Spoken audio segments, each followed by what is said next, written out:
Amarnath cooperative ಬ್ಯಾಂಕಿನಲ್ಲಿ 300 ಕೋಟಿ ರೂಪಾಯಿಗೂ ಹೆಚ್ಚಿನ ಹಗರಣ ನಡೆದಿದ್ದು, ಇದಕ್ಕೆ ರೆಹಮಾನ್ ಕಾರಣ ಎಂದು ಆರೋಪಿಸಿರುವಂತಹ ರಾಜ್ಯ ಅಲ್ಪಸಂಖ್ಯಾತರ ಆಯೋಗದ ಅಧ್ಯಕ್ಷ ಇದರ ಬಗ್ಗೆ ತನಿಖೆ ನಡೆಸುವಂತೆ ಲೋಕಾಯುಕ್ತಕ್ಕೆ ದೂರು ನೀಡಿದ್ದಾರೆ. ಇದಕ್ಕೆ ಪ್ರತಿಯಾಗಿ ಸಚಿವರ ಬೆಂಬಲಿಗರು ಅನ್ವರ್ ಮಣಿಪಾಡಿ ವಿರುದ್ಧವೂ ದೂರು ಸಲ್ಲಿಸಿದ್ದಾರೆ. ಈ ದೂರುಗಳ ಸಮರದಿಂದಾಗಿ ಉಭಯ ನಾಯಕರ ಬೆಂಬಲಿಗರ ನಡುವೆ ಲೋಕಾಯುಕ್ತ ಕಚೇರಿ ಆವರಣದಲ್ಲಿ ಜಟಾಪಟಿ ನಡೆದು ಸಂಘರ್ಷದ ವಾತಾವರಣ ನಿರ್ಮಾಣಗೊಂಡಿತು.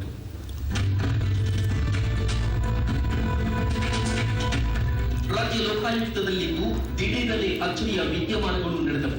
ಕರ್ನಾಟಕ ರಾಜ್ಯ ಅಲ್ಪಸಂಖ್ಯಾತ ಆಯೋಗದ ಮುಖ್ಯಸ್ಥ ಅನ್ವರ್ ಮಾನ್ಪಡಿ ಏಕಾಏಕಿ ಭಾರೀ ಸಂಖ್ಯೆಯ ದಾಖಲೆಗಳ ಪೆಟ್ಟಿಗೆ ಹಿಡಿದು ಲೋಕಾಯುಕ್ತ ಕಚೇರಿಗೆ ದೌಡಾಯಿಸಿದ್ದೇ ಈ ಅಚ್ಚರಿಯ ವಿದ್ಯಮಾನಕ್ಕೆ ಕಾರಣ.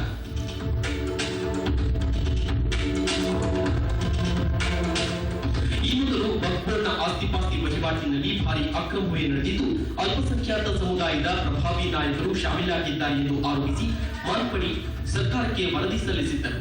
ಈ ವರದಿ ಕೂಡ ವಿವಾದಕ್ಕೆ ಕಾರಣವಾಗಿತ್ತು. ಇದನ್ನು ಲೋಕಾಯುಕ್ತ ತನಿಖೆ ವ್ಯಾಪ್ತಿಗೆ ಒಪ್ಪಿಸಲಾಗಿತ್ತು. ಇಂದು ದಾಖಲೆ ಹಿಡಿದು ಉಪಲೋಕಾಯುಕ್ತ ಎಸ್ಪಿ ಮದಗೆ ಅವರನ್ನು ಭೇಟಿ ಮಾಡಿದ ಮಾನ್ಪಡಿ ಕೇಂದ್ರ ಸಚಿವ ರೆಹಮಾನ್ ಖಾನ್ ವಿರುದ್ಧ ದೂರು ದಾಖಲಿಸಿದ್ದು ವಿಶೇಷವಾಗಿತ್ತು. ರೆಹಮಾನ್ ಖಾನ್ ಅವರು ಈ ಮೊದಲು ಪ್ರತಿಷ್ಠಿತ ಅಮಾನತ್ ಕೋಆಪರೇಟಿವ್ನ ಅಧ್ಯಕ್ಷರಾಗಿದ್ದ ಅವಧಿಯಲ್ಲಿ ಸುಮಾರು 300 ಕೋಟಿ ರೂಪಾಯಿಗೂ ಅಧಿಕ ಹಣ ದುರುಪಯೋಗ ಮಾಡಿಕೊಂಡಿದ್ದರು. ತಮ್ಮ ಬಂಧುಗಳಿಗೆ ನೆರವು ನೀಡಿದ್ದಾರೆ, ಸ್ವಜನ ಪಕ್ಷಪಾತವನ್ನ ಎಸಗಿದ್ದಾರೆ, ಲೋನ್ ಹಂಚಿಕೆಯಲ್ಲಿ ನಿಯಮಾವಳಿಗಳನ್ನ ಗಾಳಿಗೆ ತೂರಿದ್ದಾರೆ ಎಂದು ಮಾನ್ಪಡಿ ಆಪಾದಿಸಿ ದೂರು ಸಲ್ಲಿಸಿದರು.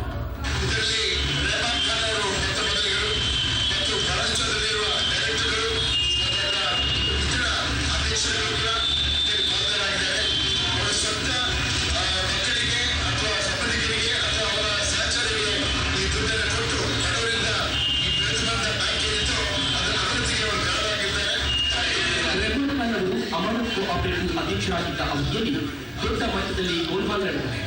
2008ರ ಬ್ಯಾಲೆನ್ಸ್ ಶೀಟ್ ಪ್ರಕಾರ ಅಮರನಾಥ್ ಬ್ಯಾಂಕ್ನ ವಹಿವಾಟಿನಲ್ಲಿ 3,500 ಕೋಟಿ ರೂಪಾಯಿಗಳಷ್ಟು ಏರುಪೇರಾಗಿದೆ ಎಂದು ಕೂಡ ಮಾನ್ಪಡಿ ಆರೋಪಿಸಿದ್ದಾರೆ.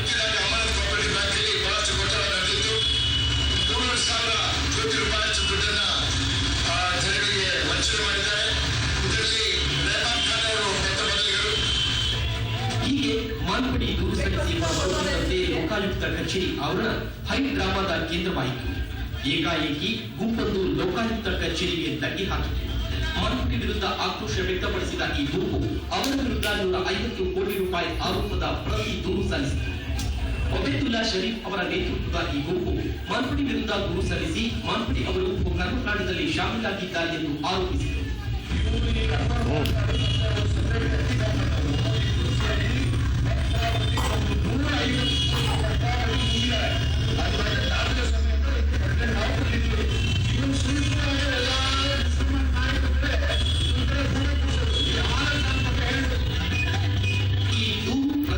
ಸಲ್ಲಿಸಿದ ಬಳಿಕ ಲೋಕಾಯುಕ್ತ ಆವರಣದಲ್ಲಿ ಎರಡು ಗುಂಪುಗಳು ಪರಸ್ಪರ ಮುಖಾಮುಖಿಯಾಗಿ ಪರಸ್ಪರ ಬೈದಾಡುತ್ತಾ ಕಿತ್ತಾಟಕ್ಕೆ ಮುಂದಾದದ್ದು ಕೆಲಕಾಲ ಗೊಂದಲಕ್ಕೆ ಕಾರಣವಾಯಿತು.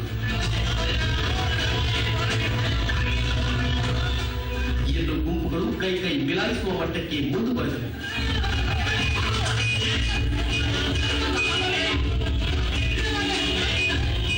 ನಂತರ ಪೊಲೀಸರು ಮಧ್ಯಪ್ರವೇಶಿಸಿ ಪರಿಸ್ಥಿತಿಯನ್ನ ತಿಳಿಗೊಳಿಸಿದರು.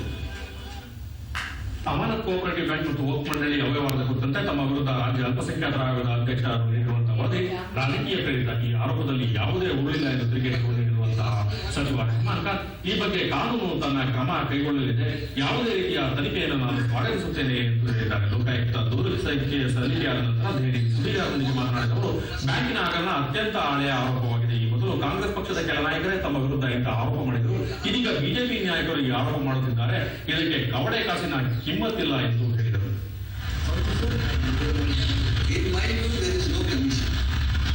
A multi-member commission is all the members done and expired, and he is continuing as minority commission. First of all, I don't recognize minority commission because it is very much. So, please ask me what